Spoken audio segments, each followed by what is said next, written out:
यह स्टोरी किसी फिल्मी ख्याल की नहीं बल्कि हकीकत में अमेरिका में हुई एक सच्ची घटना पर बनाई गई है और इसकी शुरुआत होती है 15 मई 2001 को अमेरिका के ओहायो के एक रेलवे ट्रैक पर, जहां ट्रेन को शंट करते वक्त वॉल्टर हिगिंस नाम का एक ट्रेन ड्राइवर एक ऐसी गलती कर बैठता है जो आगे जाकर बहुत भयानक साबित होने वाली थी। उसे पता चलता है कि आगे का ट्रैक अलाइनमेंट ठीक नहीं है, मगर टाइम बचाने के लालच में वो ट्रेन को पूरी तरह रोकने के बजाय उसे लो गियर में हल्की सी स्पीड पर चलने देता है और रूल्स को साइड में रखकर खुद केबिन से बाहर कूद जाता है ताकि भागकर मैनुअली ट्रैक स्विच कर सके। वॉल्टर के दिमाग में था कि वो सब कुछ टाइम पर संभाल लेगा, लेकिन यहीं उससे एक ऐसी चूक हो जाती है जिसका पछतावा उसे जिंदगी भर सताना था। केबिन से उतरते वक्त वो गियर को ऑटो स्लाइडिंग पोजीशन में डालता है, मगर उसे यह ख्याल ही नहीं आता कि गियर लगा तो है पर पूरी तरह सेट नहीं हुआ। जैसे ही वॉल्टर नीचे उतरता है, गियर स्लिप होकर सीधा फुल स्पीड फॉरवर्ड मोड में अटक जाता है और ट्रेन नंबर 777 जो अभी तक साकित खड़ी थी अचानक ऐसे जाग उठती है जैसे कोई सोया हुआ जानवर होश में आ गया हो। रफ्तार आहिस्ता आहिस्ता बढ़ने लगती है और वॉल्टर अभी आधे रास्ते भी नहीं पहुंचा था कि ट्रेन उसे पीछे छोड़कर निकल जाती है और यहीं से शुरू होती है असल तबाही। वॉल्टर दौड़कर स्विच लीवर दबाता है, मगर तब तक काफी देर हो चुकी थी। मतलब साफ था अब 777 नंबर की ट्रेन बगैर किसी ड्राइवर के मेन ट्रैक पर दौड़ रही थी और लम्हा बा लम्हा और तेज होती जा रही थी। घबराहट में वॉल्टर पूरी जान लगाकर ट्रेन के पीछे भागने लगता है और किसी तरह हैंडल तक पहुंच भी जाता है। यही उसका चढ़ने का आखिरी और सबसे बेहतरीन मौका था, मगर किस्मत ने साथ नहीं दिया। सांस फूल जाती है, हाथ की पकड़ ढीली पड़ जाती है और वो फिसलकर जमीन पर जा गिरता है। अब सूरत हाल पूरी तरह हाथ से निकल चुकी थी। 29 डब्बों और तकरीबन 13,000 टन वजन वाली ये स्टील की भारी भरकम ट्रेन पागलों की तरह ट्रैक पर दौड़ती जा रही थी। हर सेकंड के साथ रफ्तार और बढ़ रही थी और रास्ते में जो भी आता वो सब कुछ रौंदते हुए आगे निकलती जा रही थी। हैरानी ये थी कि खुद वॉल्टर को अभी अंदाजा नहीं हुआ था कि मामला कितना संगीन है। वो सीधा डिस्पैच ऑफिस पहुंचता है और अपने सीनियर को पूरी बात बताता है, ये कहते हुए कि सर, मैंने तो ट्रेन को स्लाइडिंग गियर में डाला था, इतनी तेज नहीं जा सकती। उसे बिल्कुल खबर नहीं थी कि ये छोटी सी गलती अमेरिका के सबसे खतरनाक रन अवे ट्रेन हादसे में बदलने वाली है। सीनियर पूछता है स्पीड कितनी है और वॉल्टर जवाब देता है, सर 20 किलोमीटर से ज्यादा नहीं होगी। ये सुनकर सीनियर भी ज्यादा सीरियस नहीं लेता, बस हल्की सी डांट पिलाकर गाड़ी भेज देता है ट्रेन का पीछा करने के लिए। लेकिन जैसे वो आगे बढ़ते हैं सच्चाई खुलकर सामने आती है। ट्रेन मुसलसल रफ्तार पकड़ रही थी और उनकी गाड़ी उसे पकड़ ही नहीं पा रही थी। काफी दूर तक पीछा करने के बावजूद कहीं 777 नंबर की ट्रेन का निशान नहीं मिलता। तब जाकर सबको एहसास होता है कि बात कितनी बिगड़ चुकी है। मगर सबसे डराने वाली खबर अभी आनी बाकी थी। जिस ट्रैक पर ये ट्रेन दौड़ रही थी उसी ट्रैक पर दूसरी तरफ से आ रही थी एक टूरिस्ट ट्रेन जिसमें 150 बच्चे सवार थे। दोनों ट्रेनें सीधा एक दूसरे की तरफ बढ़ रही थीं और इस स्पीड पर अब पैसेंजर्स को निकालने का वक्त भी नहीं बचा था। अगर कुछ न किया गया तो कुछ ही पलों में एक खौफनाक टक्कर यकीनी थी। डिस्पैच रूम में हड़बड़ाहट मच जाती है। सीनियर फौरन टूरिस्ट ट्रेन के ड्राइवर को फोन करता है और सख्ती से कहता है, अभी फौरन ट्रैक बदलो। फोन रखते ही हालात और खतरनाक होने लगते हैं। 100 किलोमीटर से ज्यादा रफ्तार से दौड़ती 777 नंबर की ट्रेन सामने आ चुकी थी और टक्कर बस कुछ सेकंड दूर रह गई थी। मगर ठीक उसी नाजुक लम्हे पर एक बहुत तजुर्बेकार ड्राइवर अपना कमाल दिखाता है और बाल बाल बचते हुए ट्रेन को दूसरे ट्रैक पर मोड़ देता है। बस आखिरी पल में दोनों ट्रेनें एक दूसरे को क्रॉस कर जाती हैं और टूरिस्ट ट्रेन में बैठे बच्चे खुशी से तालियां बजाते हैं। उन्हें जरा भी अंदाजा नहीं होता कि जो ट्रेन उन्हें अभी क्रॉस करके गई है वो असल में मौत बनकर आ रही थी, जो बस चंद सेकंड के फर्क से उन्हें छू कर निकल गई। ये खबर कुछ ही घंटों में पूरे ओहायो में जंगल की आग की तरह फैल जाती है। टीवी पर ब्रेकिंग न्यूज चलने लगती है और बात सीधा रेलवे कंपनी के बड़े बड़े अफसरान तक पहुंच जाती है। डिस्पैच कंट्रोल से सुझाव आता है कि ट्रेन को फौरन डीरेल करा दिया जाए, मगर मैनेजमेंट साफ इनकार कर देती है क्योंकि ये कोई आम ट्रेन नहीं थी बल्कि एक खतरनाक केमिकल ले जाने वाली फ्रेट ट्रेन थी जिसमें मौजूद था तकरीबन 200 टन डीजल, 120 टन इंतहाई आतिशगीर मादा और जहरीले केमिकल्स। अगर इतनी तेज रफ्तार पर ट्रेन को पटरी से उतारा जाता तो एक बहुत बड़ा धमाका होना यकीनी था और अगर ये केमिकल्स बाहर लीक हो जाते तो उसका असर सिर्फ रेलवे तक नहीं रहता बल्कि आसपास के गांव, हजारों लोगों की जिंदगी और पूरे माहौल के लिए एक बड़ी तबाही बन सकता था। अब सवाल सिर्फ ट्रेन रोकने का नहीं रहा था बल्कि पूरे इलाके को बचाने का था। अगर हादसा हो जाता तो कंपनी को कम अज कम $100 मिलियन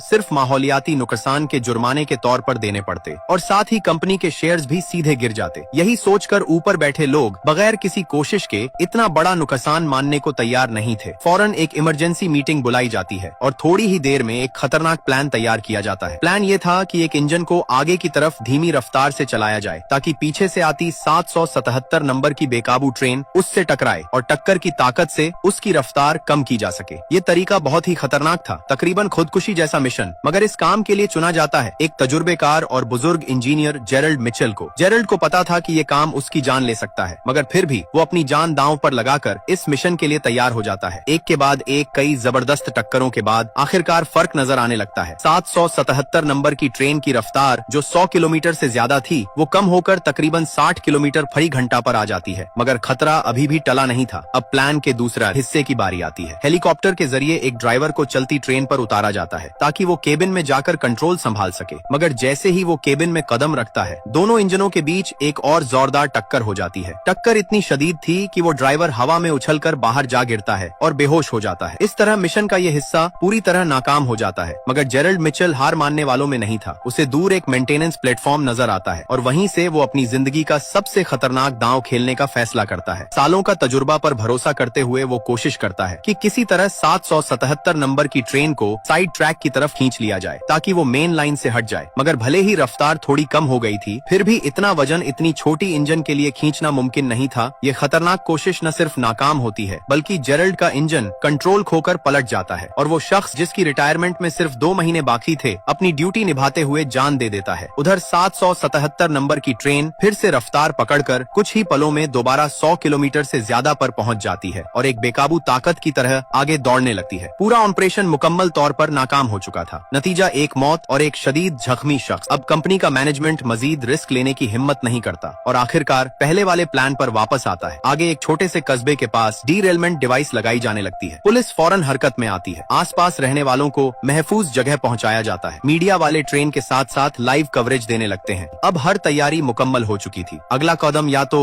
इस बेकाबू ट्रेन का खात्मा था या फिर तारीख का सबसे बड़ा रेल हादसा। बस इंतजार था कि ट्रेन डीरेलमेंट पॉइंट तक पहुंचे। मगर ठीक उसी वक्त एक नया खतरा सामने आता है। सामने से एक खाली फ्रेट ट्रेन आ रही थी जिसमें सिर्फ 2 ड्राइवर मौजूद थे। एक था बहुत तजुर्बेकार इंजीनियर डैनियल कूपर और दूसरा था अपनी नौकरी के पहले ही दिन आया नौजवान ईथन वॉल्श। जब उन्हें बेकाबू ट्रेन की खबर मिलती है, तब दोनों ट्रेनों के बीच सिर्फ 10 किलोमीटर से भी कम फासला बचा होता है। खुशकिस्मती से बीच में एक साइड ट्रैक मौजूद था। डैनियल फौरन रफ्तार बढ़ाता है और कुछ ही पलों में वो साइड लाइन नजर आने लगती है। मगर खुशी मनाने का वक्त नहीं मिलता क्योंकि सामने से वो स्टील का भारी दानव तेजी से उनकी तरफ बढ़ता साफ दिखने लगता है। डैनियल एक पल भी जाया नहीं करता और आखिरी लम्हे में साइड ट्रैक में मुड़कर इंजन को बचा लेता है। मगर ट्रेन बहुत लंबी थी। उसकी आखिरी बोगी पूरी तरह साइड ट्रैक में नहीं आ सकती और 777 नंबर की टक्कर से चकनाचूर हो जाती है। जोरदार झटके के बाद जब सब कुछ खामोश होता है, डैनियल पीछे देखता है। आखिरी डब्बा पूरी तरह तबाह हो चुका था। मगर तभी उसके दिमाग में एक खतरनाक मगर शानदार ख्याल आता है। डैनियल फौरन कहता है, सारे वैगन यहीं छोड़ते हैं, सिर्फ इंजन लेकर उलटी सिमत में इस ट्रेन का पीछा करते हैं। उसका मंसूबा साफ था, अपने इंजन से 777 नंबर की ट्रेन के आखिरी हिस्से को जोड़ना और फिर रस्सा कशी की तरह खींचकर उसकी रफ्तार कम करना। ये काम बेहद जानलेवा था। जब ये ख्याल कंपनी के बड़े अफसरान तक पहुंचता है तो वो फौरन मना कर देते हैं। उनका कहना था कि आगे डीरेलमेंट डिवाइस पहले ही तैयार है, तुम लोगों को हीरो बनने की जरूरत नहीं। मगर डैनियल कूपर पीछे हटने वाला इंसान नहीं था। वो संजीदगी से कहता है, अगर डीरेलमेंट में जरा भी चूक हुई तो पूरा शहर उड़ सकता है। हमें ये ट्रेन यहीं रोकनी होगी अभी। और यहीं से कहानी अपने सबसे खतरनाक हिस्से की तरफ बढ़ने लगती है।